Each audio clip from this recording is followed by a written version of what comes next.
in the middle of the desert. The desert stretches on for hundreds of miles around here. So how did our ancestors move through Arabia to reach the world beyond?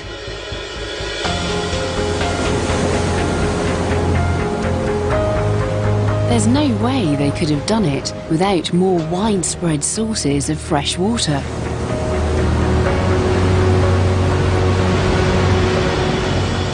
But where are they?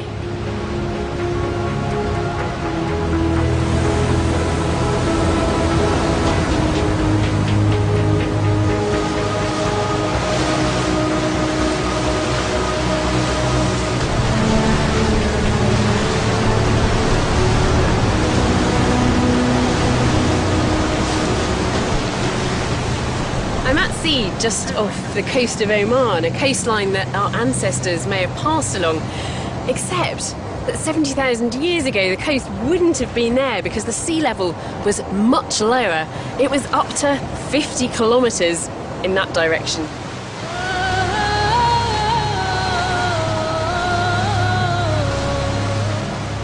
And Jeff Rose thinks that the key to our ancestors' journey along this coast lies at the bottom of the sea.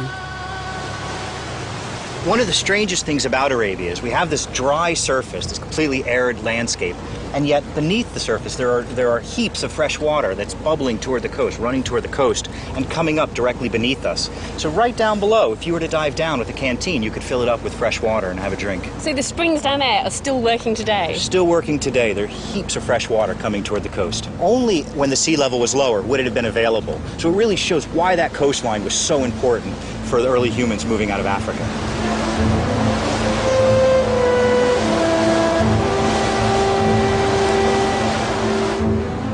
So, around 70,000 years ago, the Arabian coastline was very different to today.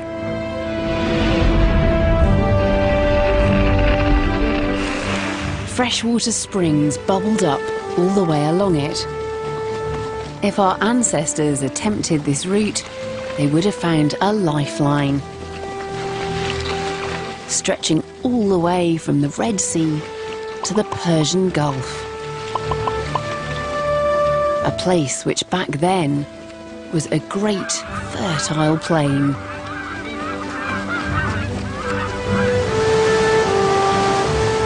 So the Gulf as we know it today didn't exist. It was a vast green, lush plain. Green and lush. You had estuaries and rivers and lakes. It was probably the most important place in Southwest Asia for all of early humans because of so much fresh water that was available at that time. So they had everything they needed for survival. Well, it sounds idyllic. It was.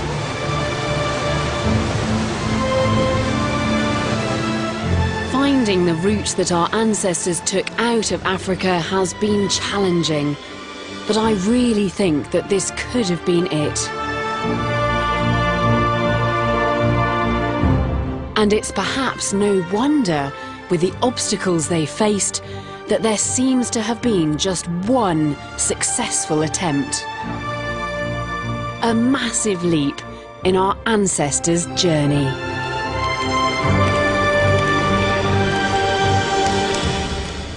Africa was the original home of our species, and it was our only home for tens of thousands of years, until a small handful of people made their way out of Africa. And it was their descendants that went on to colonize the rest of the world. I'm going to try to trace their footsteps as we continue on the great human journey.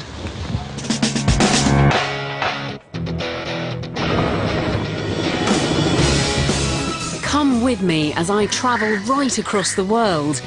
This is looking like a pretty big footprint. In search of the traces left by our ancestors. That's the original? Yes, original. I didn't know any of it had survived.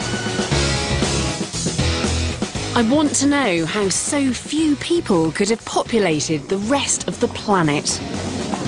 That makes us rethink all of our theories about early Americans. Facing the unimaginable. Rival species, and even near extinction.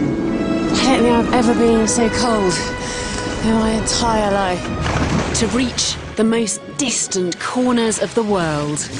I'm really worried we're going to get swept in by these breakers.